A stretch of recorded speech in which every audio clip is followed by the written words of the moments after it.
আসসালামু আলাইকুম বন্ধুরা, কেমন আছেন? আজ কিভাবে একটি পেঁপের চারা মাটিতে রোপণ করতে হয় এটা আপনাদেরকে দেখাবো। দেখুন কিভাবে পেঁপের চারা মাটিতে রোপণ করতে হয়। বিসমিল্লাহ। প্রথমে গর্ত করতেছি। এই গর্তটা 1 ফিট বাই 1.5 ফিট, 1-1.5 ফিট পরিমাণ গভীরতা রেখে গর্তটা করতেছি। গর্তটা 7-8 দিন আগে করে রাখলে অনেকটা ভালো হয়।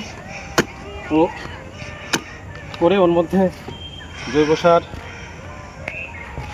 10-12 দিন রেখে সেটাতে রোপণ করলে গাছের গ্রোথ আরও অনেক ভালো হয়।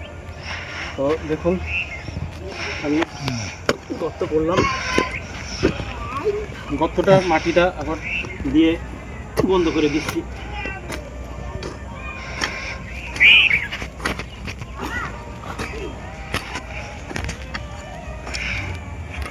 একটু দূরে থেকে না, এখন পেঁপের চারা নিয়ে আসি।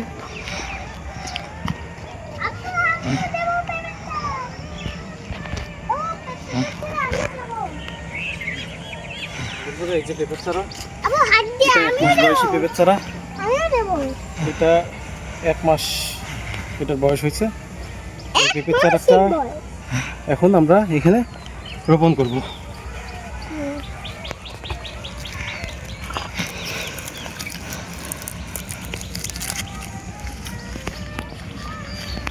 প্রথমে পেঁপের চারাটা পলিথিন আমরা ছিঁড়ে নিচ্ছি।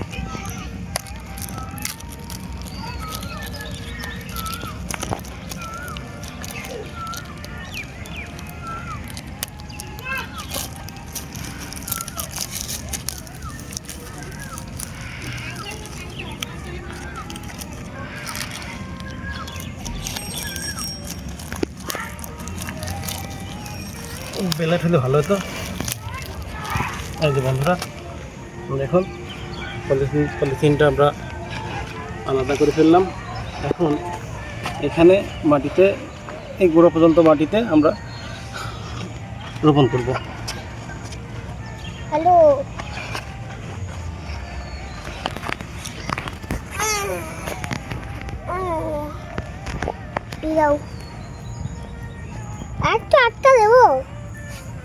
এখানে বসাই দিলাম এইভাবে।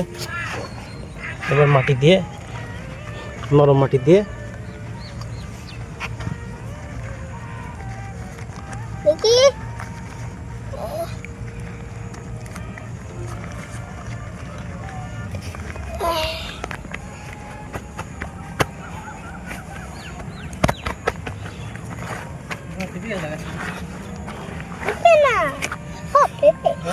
ওকে।